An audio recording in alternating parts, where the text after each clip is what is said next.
welcome to Mike's Podcast Club. This is July. How on earth it's July, I don't know, but here we are. I know, right?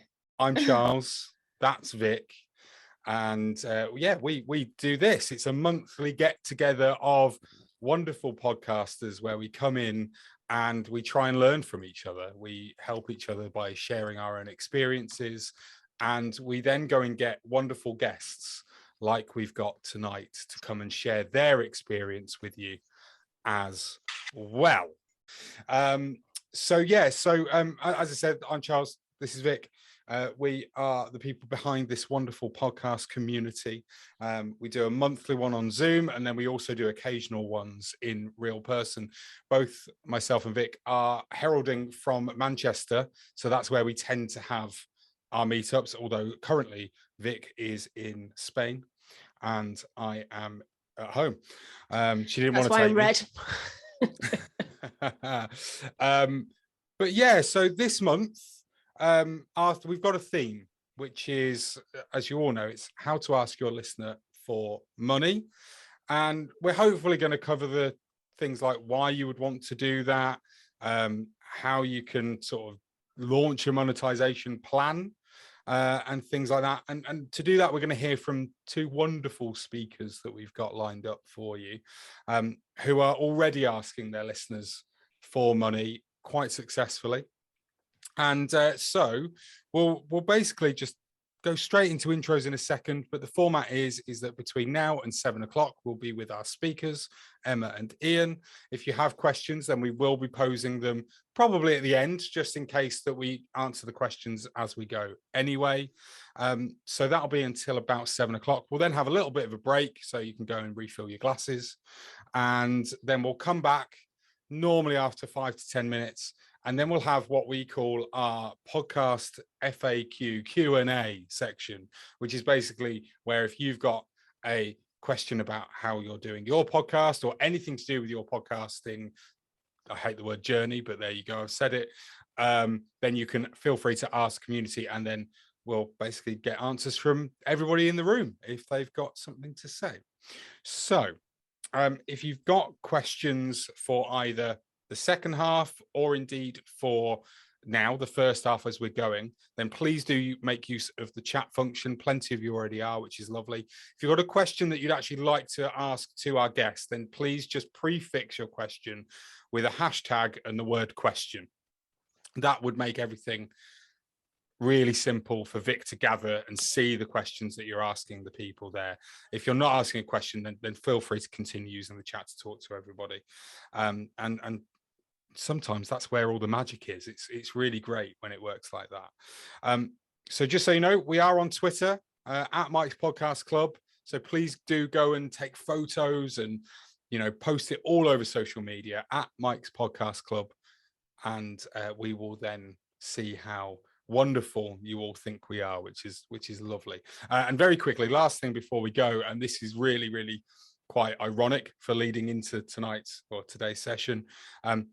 This event, although it's free, you've all come, it's lovely, you don't have to pay a penny to come in, there's no ticket fee or anything like that. It isn't free to put on. So we do have a buy me a coffee. Essentially, if you like what you get from us tonight and you want to help support us, you can buy us a coffee for £4 a pop, and that will just help us obviously go towards our expenses. That's all it is. It's things like Zoom, etc., and stuff like that. And Vic has very kindly popped the link for that in the chat box. So without further ado, let me introduce you to our two guests for the evening. The first guest is a member of our community, which is great. He's been here for yonks and he loves it and he returns all the time, which is lovely. It's the wonderful Ian Sanders from his podcast, which is called Cold War Conversations. And our other guest is the lovely Emma. And Emma has a podcast which is called Real Life Ghost Stories. It's brilliant, and they've both managed to ask their listeners to help support their show, and they've done it really, really well. So welcome, guys. Thank you very, very much for coming and giving up your time to do this. It's really appreciated. we're going to start straight off by basically just asking a little bit more about you guys and your podcasts and what you do. So if we start with you, Emma, hopefully we've got you on your phone working nicely. It looks like we do, which is lovely. I hope so. So if I disappear, it's because I'm in one of the oldest and most haunted pubs allegedly in the UK. So I apologize. And if you see anything behind me, no, you didn't. Okay, don't tell me. I don't need to know. Oh, that's brilliant. Well, Emma, just tell us a little bit about your podcast, when you started it, why you started it, and yeah, just let us know what it's all about. So I'm Emma, hello, and I am the host of the podcast Real Life Ghost Stories, and I have been hosting Real Life Ghost Stories for 4 years. It'll be 5 years this October. I started the podcast with absolutely zero prior podcast experience. In my real life, I was a secondary school teacher. That's what I did for nearly 10 years. And then I podcasted and taught for a while alongside each other. And then eventually in 2020, I think it was September 2020, I started podcasting full time. So this is what I do now all the time. And I have a paranormal podcast, which is all about ghost stories. So every Sunday I research a famous historical ghost story or case or claim or whatever it is, and I do a deep dive into it. And then on a Wednesday and a Friday, I do episodes of listener stories. So listeners from all over the world submit their paranormal experiences. So that's what I do. Brilliant, lovely. And how do you monetize your audience? What platform do you use? I use Patreon to monetize primarily, and I've been using Patreon for maybe 3 years now, and I've found it fantastic. So Patreon is my main source of kind of listener monetization. Cool. Did you start that straight away when you started your podcast, or did you leave it a little while, get yourself going, and then go for Patreon? No, I left it a while. So the thing is that I'm kind of somebody who dives headfirst into everything. And when I dived into podcasting, I had heard one other podcast, and I was like, I could do that. So then I started podcasting, and it was, there was a number of reasons for it, but it was I usually do theatre, and I didn't have time to do it with my job, and I was doing a doctorate at the time, so I decided, you know what, I want to do something creative, and podcasting seems like something I could do. So I didn't really know what Patreon was. And then I started to hear, when I was listening around to other podcasts, I was like, oh, everybody's talking about this Patreon thing. What is it? And I went on to Patreon and I thought, oh, okay, right. It's a subscription model and you give bonus content. I get it now. That makes sense. So I think we were maybe 5 or 6 months in before we started Patreon. And I think I had decided quite early doors, when I figured out what Patreon was, and it seemed to be the done thing among podcasters, I decided that I would, at some point, I was like 20 episodes. If I get to 20 episodes and people are listening, then I'll do a Patreon. So that's how it started. Brilliant. So when you say, and people are listening, did you have like an amount, like when we talk about sponsorship, there's this whole big 10,000 downloads a month figure thrown about, right? Which I would probably say 90% of podcasters is unachievable, or at least unthinkable until a certain stage. So if you're 6 months in before you go with your Patreon, did you have like a number of downloads or listeners in mind, or did you just go, I don't care? I read this really interesting thing. In the early days, somebody had written about, it doesn't matter if you've got 10 listeners or if you've got 10 million listeners. The point is how much those people like what you're putting out. So if 10 people sign up to your Patreon, that's amazing. You know what I mean? If you've got 10 listeners and they all sign up to your Patreon, brilliant. That's a really good way to look at it. And I had, in my head, I had this number in the beginning of, if I get 50 downloads an episode, that's amazing. That was my big number. And I thought, wow. And at one point then it was 500 downloads. And I was thinking, 500, what is happening? So really that was that was the thinking behind it. I started at 50 downloads an episode was my number, and I had it in my head about that guy who I can't remember who it was, so I can't even like link you to the article, but he had said it doesn't matter how many listeners you have as long as they keep coming back every week. So if you've got 10 who come back faithfully every week and they sign up to your Patreon, that's massive. Awesome. That's great. It's really nice to actually hear you say, oh, we've got somebody joining us. 1 second. There we go. It's cool.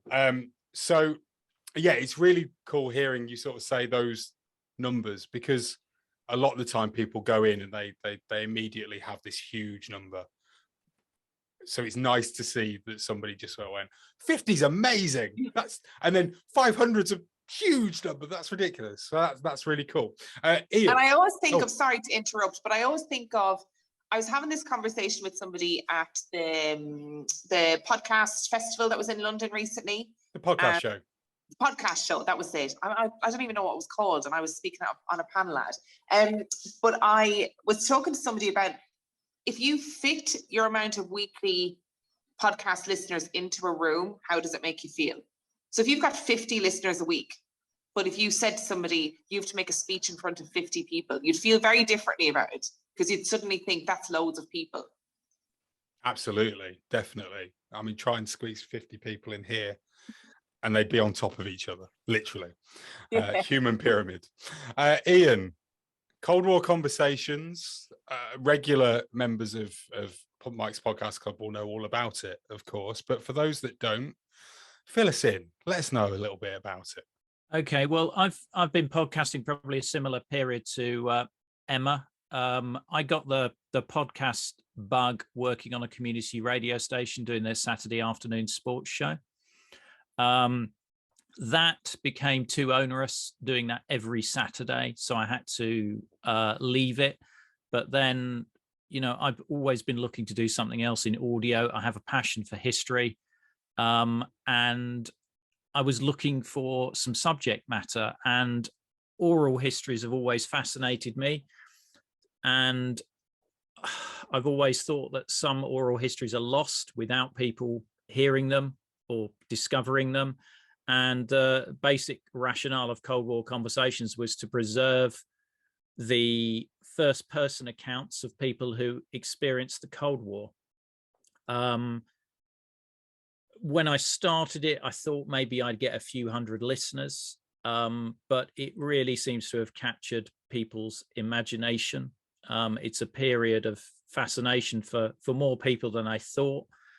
And I think one of the beauties of podcasting is you're not geographically limited. So basically your shop, i.e. your podcast, is available to the entire world. So I have a big listenership in the US that's as large as the UK. In fact, the US listenership appears to be one of the areas that's growing. And a decent number of loyal listeners who come back week after week and listen to every episode, because I do cover quite varied subjects in the content that I have. But that's probably it summarized in my burbling, rambling sort of way. Perfect, Ian. It was perfect. Thank you. So you use Patreon as well? Yes. But it's not just Patreon you use, is it? You've also got other methods. Yeah, I mean, I started with Patreon a bit like Emma. You know, I heard about Patreon, had a look at it, set it up. I've also used Buy Me a Coffee and Ko-Fi. I'm never sure how to pronounce that one, whether it's Ko-Fi or Ko-Fi or I don't know. Anyway, there's other platforms out there. Patreon I quite liked because it did give me a monthly income to cover costs of my time. I mean, I'm a weekly podcast, so you know, there's as everybody on this call will know, it takes a lot of time to produce an episode, more than just purely the recording, which obviously some people think is that's it. So therefore I was looking to generate an income that was going to cover the operating costs of the podcast, as well as you know, cover me for the amount of time that I spent on it. That has been quite successful. I do find Patreon quite limiting. I've not really found any value in extra content on there. I think part of that is because Patreon is really clunky around additional audio content. It's a really difficult customer journey to set that up. I have been looking at Supercast, which is a competitor to Patreon, which is more geared around that extra content and making it easily available. And I have sort of set up a dummy site on there just to see what that would look like, and I may well transition to that. But what I've found is, I think if you're asking for money from your fans, you need to be clear on your message, and if you can inject a bit of humor into that message, that goes quite a long way. And you have to mention it in every episode. People will not stumble across it through a link on your website. You need to be upfront about asking for it. Otherwise, you won't really get any traction. Yeah. On that, then, being Emma, you can probably answer this because you're not British and you maybe don't have that. timid. That's not a word. That timidness. That's a word that I was looking for. When you look at some of the podcasts, like you listen to ones in the States or that are made by people from the States, then they're quite brash and they're unafraid and unapologetic about it. Whereas I think maybe we are a little bit scared of asking people to give us money for it. How did you feel about when you made that decision? I'm going to start asking the people that listen to essentially contribute financially to the podcasts. How did you feel about that? Horrendous. I was raised Catholic. I'm Irish. My life is all centered around guilt. Okay, so asking for money has never been easy. So I've conversely really enjoyed Patreon, and what I do absolutely agree that it's incredibly clunky. And I had a meeting with Patreon only in the last month or so, and I spoke to them about the fact that it's just not user friendly. Patreon, it's not friendly for the listeners as an audio medium. It just doesn't do what it's meant to do. And their response was that they had never set out to become this audio platform, but they're working on making it a more audio friendly space, which, so we're not the only people having that complaint.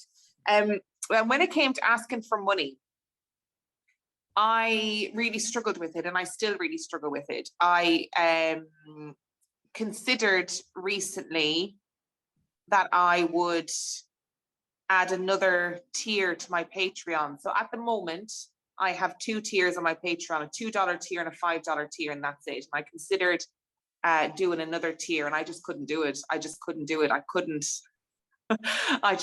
didn't have it in me to ask for more money.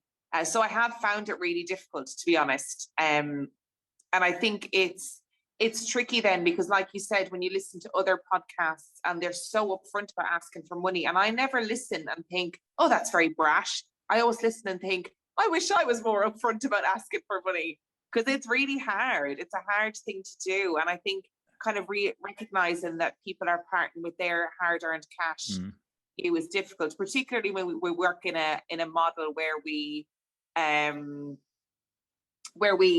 look at work as a 9 to 5 or whatever. And I do this full time, and people still say to me, so when are you going to get a real job? When are you gonna go back teaching? And I think to myself, I don't know how, I'm never going to be able to convince people that this is a real job. And that feeds into my guilt as well, I think, about asking people for money. I think, what I've found, and I've already mentioned it, but if you can inject some humor into that request, I think that works. I mean, I use the phrase in mine that, that you will bask in the warm glow of knowing that you're helping to preserve Cold War history. And it's obviously tongue in cheek there, but I think just it softens the the message there. I mean, it's still heartfelt. It is, you know, the call to action is help me preserve these stories before they're lost. And that's what I mean by a clear message, and one that resonates with your fans. I mean, a message to your fans, Emma, would be completely different to a message to mine. And I think that's the thing. And it's difficult to find that message. I've sort of stumbled across it, and it appears to work. And there may be a better message out there that would help me even further.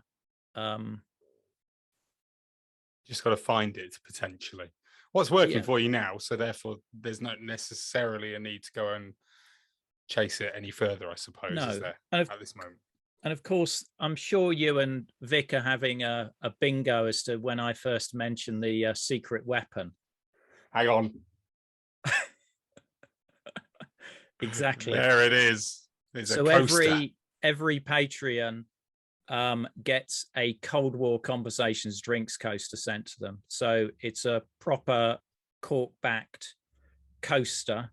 And again, I use a bit of humor with that. I said, you know, I think one of the lines I've used is this year's most sought after household accessory. And so, and that, you know, that's not an insignificant expense, because I've probably sent out hundreds of those, but it just helps to make it a bit different. It helps people think they're part of a club, part of a community as well, because the only way you can get one of those is by being a Patreon. So I think humor is important when you're asking, as well as sincerity and exactly what, you know, why. Yeah, I mean, that leads me on nicely, I think, to the next thing, which, you know, ties in from what we were saying about how hard it is or how icky it might be to ask people for money. But with sites like Patreon, you can give more for the fact that people are giving you money. So it's not just a case of just give me some money because you're getting this thing for free, and if you want to pay for it, you can. Emma, you give access to a back catalogue of previous episodes, and then on your higher tier there's an extra weekly podcast episode. Does that make it easier for you? Yeah, it does for me. And the thing is, you know, like Ian was saying, we have completely different audiences, I'd imagine. And for me to do an extra weekly episode, it's extra weekly ghost stories. So people who listen to paranormal podcasts tend to consume a lot of it. So they want to hear more stories. So on Patreon, I do, for the $5 tier, I do like a weekly extra mini episode. And then for the $2 tier, there's like a back catalogue of old movie reviews that I add to every so often. So like funny, ridiculous movie reviews. And then currently I also, there's no kind of easy way to say this, but my life is a bit ridiculous. Like I'm sitting right now in a haunted pub and I'm going to stay here tonight. My life is a bit weird. So I do a lot of like bonus Q&As and stuff on the Patreon. And for me, it feels like I'm giving something for that $5 a month within reasonable parameters, but I also feel a bit protected. So I don't really release anything about myself on the podcast, on the main feeds, but I feel a bit more comfortable talking about myself on Patreon. So kind of, you know, it works in my benefit, like monetarily and also like personally in terms of parasocial relationships and stuff. I suppose it's the age-old question that I'm going to ask now is the same as when it comes to the actual podcast itself. But for me, I have a Patreon. It's relatively successful. It does what I want it to do. I'm always sort of going, right, okay, how can I grow it? And obviously, Ian, you've got the thing that you say at the beginning of every episode. You've got your it's not a slogan, but it's your phrase, isn't it? It's a patter. Thank you. Yeah, it's that bit of like, if you would like to help me preserve Cold War history stories, then you can do so by supporting the podcast. You said before about how important it was, Ian, to say it on every single episode because people aren't going to find it or just stumble across it. Mm-hmm. So you're doing that at the start of every episode. I know that because I listen. Is there anything else that, you know, in terms of that, is there anything else that you do, or is it literally just a case of just being repetitive? And if that is the case, do you worry that you might be turning people off of doing it? Yeah, I always worry about that, but I think unless you mention it, people aren't going to do it. And I've changed the message at periods, so it's not always the same message. And if you listen back to the dreadful early audio of some of the earlier episodes, it will be a completely different message, or not included in there at all. But the repetition is important, and Patreon isn't the only way they can donate. What I do is I direct them to my donate page on my website, because what I'm very conscious about is if I did change provider from Patreon, I don't want to be sending them just to Patreon. So I say I tend to talk now in terms of financial supporters, and I definitely send them to my donate page. And that donate page also has PayPal on there. So people can make individual one-off donations, which you can't do on Patreon.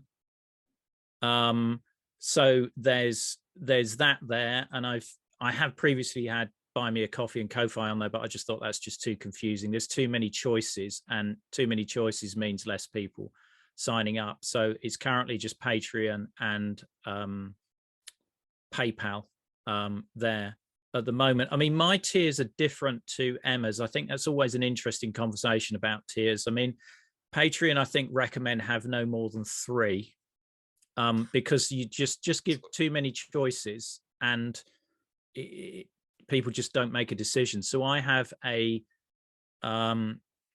think it's, I should have known this. I think it's £4.50 or £5 starter tier.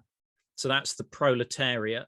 There's the workers' militia at £8, and then there's the Politburo at £25. And I have got a number of Politburo members who, you know, I do Zoom calls with. You know, they can input into some of the you know, decision making about what subjects we're going to have up, and I have done that with Patreon at some of the lower levels as well. So sort of like, right, next week's episode, you've got a choice of these 3 subjects, and do things like that. But I find that I just don't get the engagement from Patreon compared to the number of Patreons I have, and I'm not sure why that is. The stats again on Patreon drive me nuts, because their engagement for posts has been in beta since I've signed to them, and it just doesn't seem to make any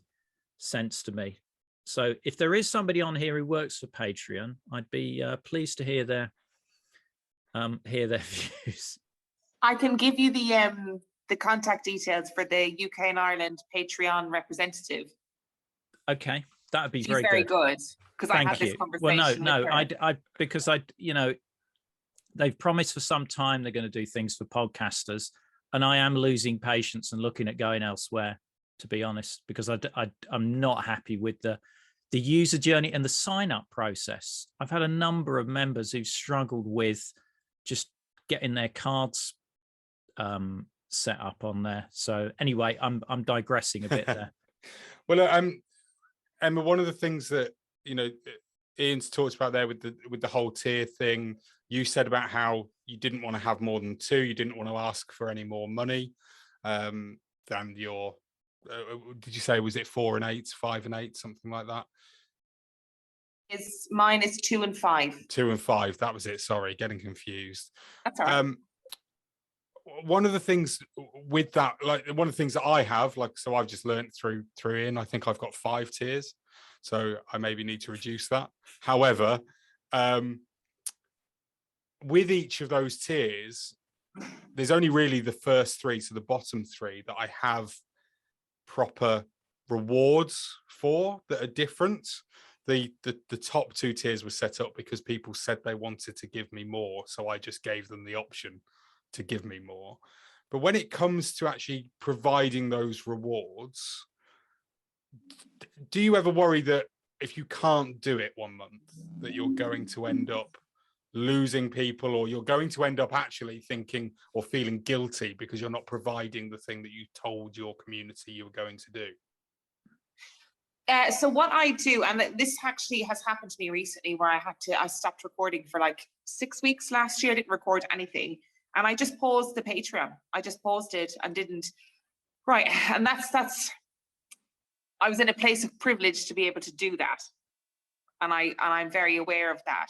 I think it's what Ian said. I think you need to be really clear with your listeners, and you need to be really honest. Like, you don't have to tell them every detail of your life, but say if something happens and you think, oh my God, I'm not going to be able to record this week, just tell them. And you'd be surprised how receptive people are to the honesty and the clarity and the respect to be able to say, look, I can't do it this week. I'm really, really sorry. At some point, I'll record an extra episode to make up for the one that was missed, or whatever it was.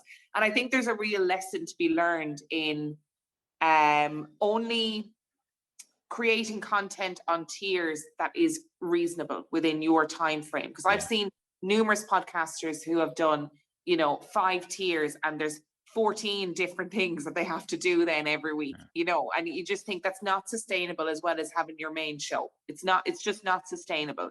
Or equally, I see podcasters who promise the world but never deliver on their Patreon. And after a while, people they do get tired of it. But if you're generally consistent, and then you're honest if things go wrong, and things do go wrong, of course they do, then actually people are quite understanding about just the realities of life, and if you were working a real job and you had to take a week off for whatever reason, that would happen, and you'd move on, you'd just pick up where you left off when you got back. There's something I wanted to add actually about, I know I keep talking about Patreon, and I'm sorry, it's like my main kind of monetization directly from listeners. I had a meeting with Patreon recently about how to make the most of Patreon. And one of the things that they recommended, which is really almost feels like stupidly obvious, but I wasn't doing, is that once a month they recommend doing a 5 to 10 minute snippet of the extra content that you provide on Patreon, if you provide extra content. So if you do extra episodes, pick the best 5-10 minutes of your extra episodes and release it on your main feed, with a preamble saying, I talk about Patreon in every episode, but I want to explain to you what it really is and give you an example of what you get if you sign up to my Patreon. And I've done it the last 2 months, and it works annoyingly, because I thought, this is so obvious, why have I not been doing this? And it does work. That's a really good piece of advice. That's not something I'd thought of doing. I think I've personally done the thing where I explain, like in my mid-roll advert, so to speak, where I talk about the Patreon. I will tell people, I will go, well, this week on the Patreon we had this, or we did that, or we've got coming up a Q&A night or whatever. But to actually put a snippet is as you say, really obvious. That's a kick in the teeth, isn't it, really, when it's like that? Have you got, because I always think I'll have loads of questions about doing this, because I do it myself. But when it comes to, you said there about making sure that you choose what you can give is within your, boundaries, I suppose, within your realms of possibility to doing it. Do you ever, how do you actually come across doing and making that decision as to what you're going to offer? Because you might think, oh, I will give this and people will lap it up. But if you put it out there and people are just like, I'm not really bothered about that. How do you decide to give rewards that people want? Is there a way that you've actually gone about finding that out? I'll go, and then sorry, Ian, I don't want to be constantly talking. When I started the Patreon and I said we're going to do like a mini episode every week, I kind of set that within the parameters of the mini episode can be any number of things. Like, it might be an interview, it might be a collection of stories, whatever that is. And I can't tell you how many times I've thought about something really, and I've thought, oh, this is a really good episode, and I've put it out there and people have been like, and the times that I've put out something that I've thought, oh, I don't know if that's really gonna work, and people have loved it. I still haven't figured out what works. No. And I can tell you that, like, I was a teacher for 10 years, and you know, I still never figured out. Sometimes I do a lesson and I think, oh, the kids are going to find this really boring, and then they'd love it. I still can't figure out exactly what works. And I think sometimes you have to be prepared for it not to be blinding, and that sometimes it'll go wrong and you just go, okay, that wasn't great. Let's not do that again, and let's try a different approach next time. Yeah, because I mean, my content's different in so much my remit has always been, I want these stories to be available as widely as possible. So I can't do anything with a back catalogue, and neither do I want to put, you know, the back catalogue behind a paywall. And a bit like you, I'm amazed at some episodes that go crazy and others that don't. But I do know certain genres that work. If I do a spy story, that always does well. So there are some genres that do really well, but I am constantly frustrated by what I think is an amazing episode, and it just doesn't do what I think it's gonna do. But I think one of the things I also wanted to talk about was other options away from Patreon about raising revenue. I have a YouTube channel where I just upload my episodes with a static image on there.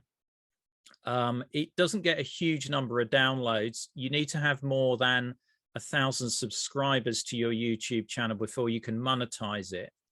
But that does generate enough revenue to cover like a hosting fee or something like that. And it's very low effort, really.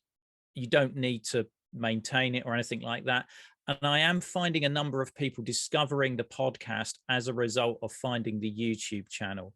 So I think YouTube is really good from a discovery point of view. I also added Google AdSense to my website, so I get revenue from that as well, from visitors.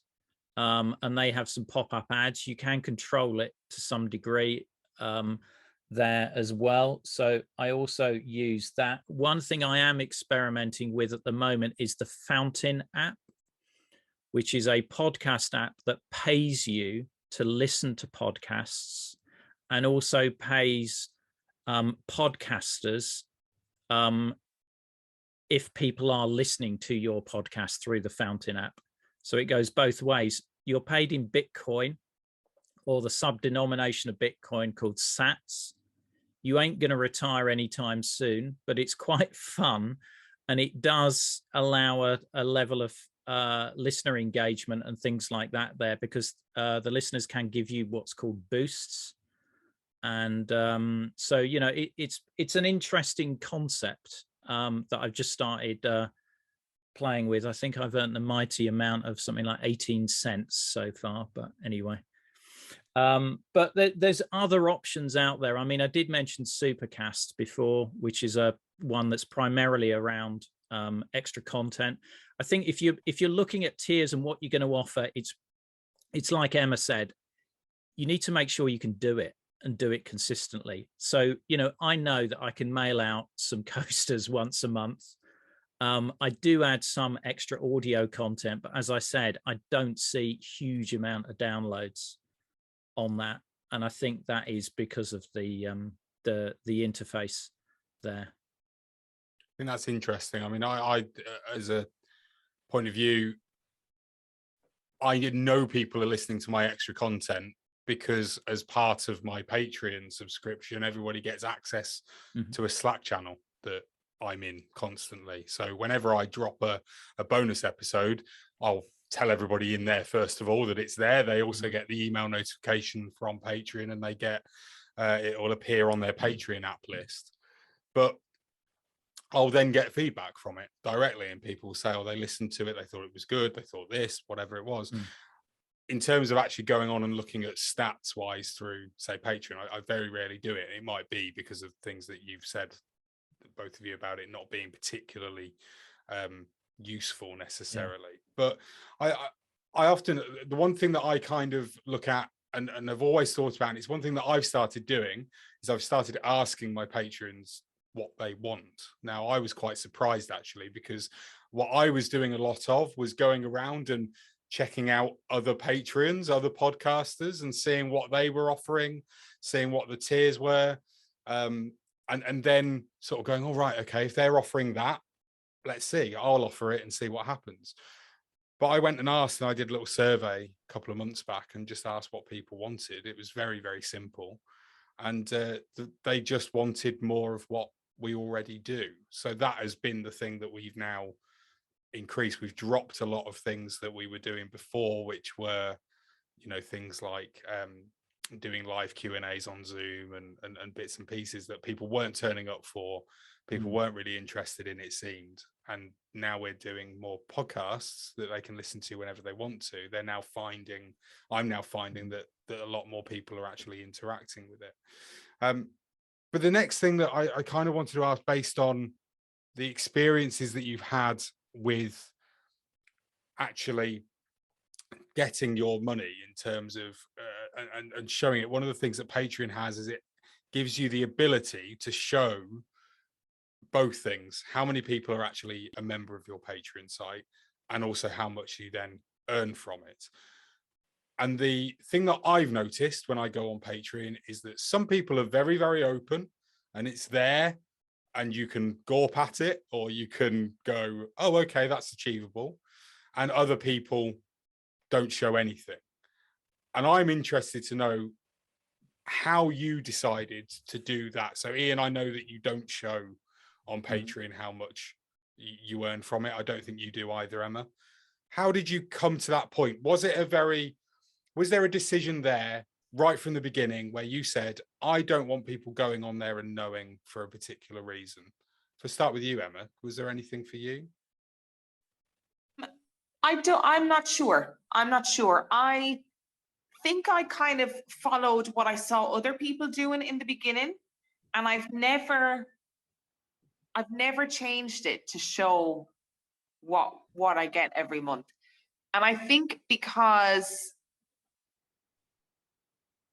I think there is an element, if I'm going to be really honest, I think there is an element of like feeling really guilty still, even though it's been 4 years. And that's just, I'm just being honest. I think it is a feeling of like almost embarrassment, if that's the right word, about how much money I get from Patreon every month. And I don't really, but the other side of that is that I don't mind talking about it, because I feel like it is a new way of generating income. It's a new way to make money, and we should be embracing that. And it's, you know, I came from having absolutely no experience doing podcasting and managed to make it a successful business, and I'm really proud of that. So I don't know why I still feel that need to keep it on private, to be honest.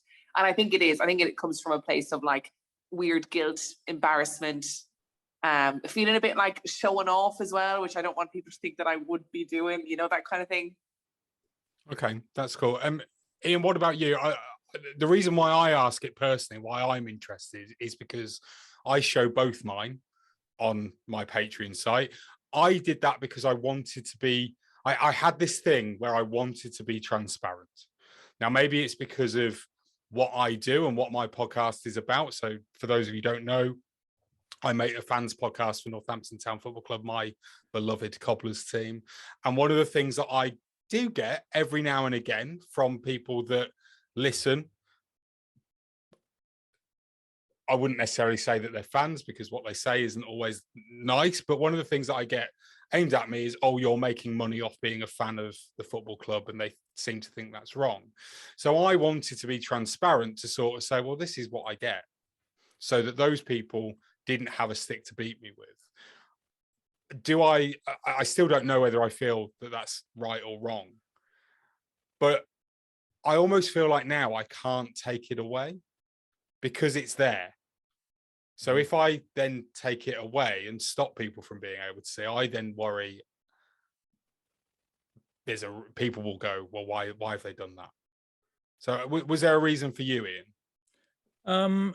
I think it was around people doing some maths and, you know, potentially not signing up because they just think, well, actually, for producing a podcast once a week, it only takes an hour and a half or whatever. You know, that should only be worth a certain amount, because I think people do have, or some people do.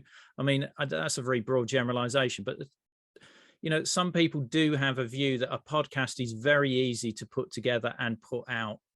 And all of us on this call know that that's not the case. So all that we're trying to do here with Patreon and with other platforms is to continue our passion, because I think I certainly would still be doing this even if I had 0 Patreons. But it does take a big chunk of time, and this helps to support that. It's not enough to, I'm not in the very envious position of Emma being a full-time podcaster. So I am trying to fit this around, you know, other things as well. And that's really the reason why, you know, I don't show it. Fair enough. Okay, we'll get to some of the questions that you've all been asking in the chat now. If you have got any, then remember #question before your question, and then Vic will see it quite quickly. So the first one, I think this was aimed at Emma originally, but it does fall to both of you, from Steve Blears, who asked that he noticed that you both do merch. So that's a separate part of way of you're monetizing your audience. You're giving them something that they can go and buy. He asks, what would you recommend? I presume here he means in terms of if you're going to be starting to do merch and offer it, what would you recommend as a first step into doing that? I would say try it out on something like Redbubble or some other site like that. Don't buy a load of t-shirts in the expectation of selling them. I don't know. That's my view anyway. I've got a load of coasters here I've got to get shot off. I agree. I've got complex feelings about merch. I have a Teespring maybe. Yeah. I don't even know. I think it's a Teespring. I think it's called Spring now. It's lost the T. Oh, is it just Spring? Yeah, Spring. That is how much I look into the merch. I have complex feelings about it, because I like the opportunity for people to buy merch, to be there if they want to buy it, but it's really expensive. If you're not buying a load of t-shirts and doing it yourself, which I do not recommend that you do in any way, shape or form, it's really expensive. And I just feel like it's too expensive for a lot of people who are going to be listening. And if they want it, then the opportunity isn't there for them to buy a hoodie or whatever it is that they want. I did a couple of years ago, I got a load of enamel pins made, and I sold them at cost price so that people, if they wanted to buy merch, they could buy merch and have it without having to spend the earth. And my aim was, I knew that I wasn't going to make any money on it. I knew that was not going to happen. My aim was just to break even. So I don't know. I think Ian is right. Like, set up a Redbubble, set up a Teespring, whatever it is. In my experience, it doesn't make you loads of money. I might get, you know, $20 a month sometimes from Teespring. It's not something that's going to make you bank, you know. And also they are really expensive. November's boom time. That's when I promote it. But actually, what this sort of comes back to my thing about Patreon. If you promote it, you can start shifting stuff. I've found that if I am promoting it on social, people will see it, but they won't stumble across it. But even so, you're not gonna, you know, I don't know, you're just not gonna make huge amounts on there. And if you try and do it yourself, you're potentially going to end up with a shed load of stuff that's not going to get shifted. Yeah. Okay. Thanks, guys. And just in case you're wondering, T-mail is what I use for my merch. There it is. Look at that. Beautifully modelled, Charles. Thanks, darling. We've got a question from Helen. I think this was, what do you guys think about a monthly podcast asking for money? So there's 4 people on Helen's podcast that make it. So they're trying to be realistic about what they can achieve. We couldn't provide extra content for Patreon either. Is it worth us asking for money under those circumstances? I would say if you don't ask, you never know. Yes. Whether it's monthly or quarterly, I don't think there's a barrier there.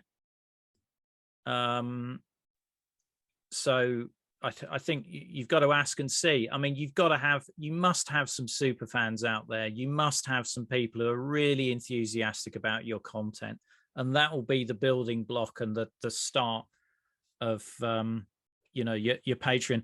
I think, and I've been trying to find it on Google, but there is a statistic around how many Patreons you should expect to get based on your listenership, and I think it's like I keep thinking it's maybe 1% or something like that, 1 or 2%. It's quite I know it's quite low. It's a low number, but at least that gives you a gauge as to what you should be sort of like aiming for. I don't know, Emma, whether you punch above that weight. No, that's about right. Yeah. Okay. Yeah, I mean, it's one of those things, because obviously you guys are solo in terms of when doing your podcast, so you don't have anybody that you've got to necessarily go and share your stuff with. I mean, from a personal point of view, there's 4 of us that do my podcast, and being completely honest, I take everything. We had a conversation, the 4 of us, and because I do all the work for it, and those guys, this is them saying this, by the way, not me, because they just show up and record with me on a Sunday night. They were like, well, no, I don't want anything. Now I reward them in other ways with lots of hugs and cups of tea when I see them, and things like that. But it's one of those things, like if I divided what I earn on Patreon by 4, then we wouldn't really be getting much each or anything. Not that it's about that, but it's one of those that you've maybe just got to think about. And maybe it's a case of what you could do is just not take a payout for a few months, let it build up, and then take it out, and then you can divide it. So maybe you pay yourself out your Patreon or whatever it is you're using quarterly instead of monthly, because there's that option to do that. I mean, sure. I mean, sort of getting on to, if we've just got oh, sorry, you've probably got other questions, so I should shut up. Sorry, Charles. We'll have time afterwards, Ian. Okay. After 7, we'll do it after then. So there are other questions. Let me see. Sunita asked, Emma, how did you decide to set the amount that you charged for each of your tiers? Oh, this is easy. I literally just copied other people. I didn't know what was going on. Okay, I didn't know what was going on. And lots of other people seem to be doing $5 tiers, so that's what I went with, and that's what I've stuck with ever since. There was no other rhyme or reason to it. Brilliant. Lovely. I love a lovely, easy answer with that one. That was great. We've talked about, obviously we've spoken about Patreon an awful lot, but that isn't the only thing. And as Ian said before, what was it, Ian, that you said that you were looking at? Supercast I've been looking at, but there are others out there that they're mainly aimed particularly at podcasters to enable easy access to extra audio content. Brilliant. Maybe go and check that out and have a look at it. But yourself. I'll be speaking to the UK and Ireland representative on our behalf via Emma. Lovely. So Samira asked, I've not heard of this, Samira. Is Libsyn Glow up and running? If anybody knows the answer to that, pop it in the chat, but I don't think I know. Don't know about that. Cool. I mean, keep going with the questions. Okay, we'll do. Keep digressing. Emma, did you've got sponsorship as well, am I right? It's not just the Patreon side of things. So yeah. 2 questions. I'm trying to find who it was that asked both of these. Sunita asked, did you test any of your sponsors before you actually went and did it? And then I think somebody asked before, when it came to sponsorship, was, do you then have to then be careful about either what you can put in for your content or even turning around and saying what, things like sign up to my Patreon, etc.? Is there anyone editorially taking charge? No, so I'm with Acast. I've been with Acast for a couple of years. So all of my ad revenue and sponsorship comes via Acast. And what happens is I'll get an email to say, Emma, this particular company or whoever is interested in an ad read or sponsorship for an episode or whatever it is. This is what they're about. This is a link to all their stuff. Are you interested? So I do have quite a good control over what goes in terms of sponsorship. I don't seek out sponsors. I've had very few people come to me, very few over the years, and say, can we sponsor the podcast or whatever? And so I'm quite selective about the sponsors that I take on as well.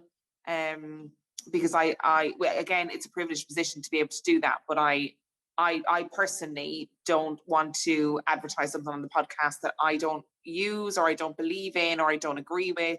So it's, in that regard, working through Acast is easy because I can just say no, and then it's done and dusted. So I'll get an email, I'll say, no, this one's not for me, done and dusted. So they know they know the show they're putting the sponsorship into. So I've never had a time where somebody has gone, can you not talk about this in the show? Or we actually don't want you to mention this. Never. It's never been an issue. Great. Charles, I mean, I have been looking at Buzzsprout is my host, and they've recently introduced a feature where fellow podcasters can advertise on other podcasters' podcasts via dynamically placed mid-roll ads. And it's quite neat because obviously you're advertising to a podcast listener directly. So if you sign up to it, you then get presented with various ads that podcasters want to put on your podcast. So you can vet them and then let them advertise for a certain number of downloads. It's a really neat feature. And one of the things, people on here are regulars know that I'm a big fan of Buzzsprout, despite the fact they're not a sponsor. So I should be sorting that out, definitely. You definitely should at least have an affiliate link, Ian. At least have an affiliate link. I'll put it in the comments. But it's an interesting concept about podcasters and fellow podcasters creating revenue and also offering them promotional opportunities, because it's quite a reasonable rate to get in front of 50,000 listens or something like that. It's I think it's worth having a look at. But it's brilliant. I think what I'm trying to say here is there's new ways of monetizing your content coming out all the time, and the best way of trying to do this is to have combined revenue streams rather than rely on one provider. And that's one of the things that does make me nervous about Patreon. I don't want this to come across as a Patreon bashing session, because they have been very good, but I think there are some limitations there. Lovely. Well, look, thank you, Ian. No, thank you. We've got to say goodbye to Emma now, because Emma needs to go and do something else. I'm going to go fight some ghosts or something. Thank you so much for joining us, Emma. It's been really, really good. If we get any more questions that are specifically to you, what we'll do is we'll forward them on. We'll send you an email, and then just let us know, and then we can pop them in our community as an answer, if that's okay. Yeah, and can I just say as well, if anybody wants to email me directly, I'm more than happy to do that. My email address is reallifeghoststoriespodcast@gmail.com. I can't get it. I can't see the chat for some reason on my phone. So, but that's my email address. Please, honestly, feel free to email me directly. It's being an indie podcaster is hard work. So just email me, and if I can help you out, I definitely can. Brilliant. Thanks, Emma. I hope you have a really good night. Go find some ghosts. Thank you, Emma. Bye. See you later.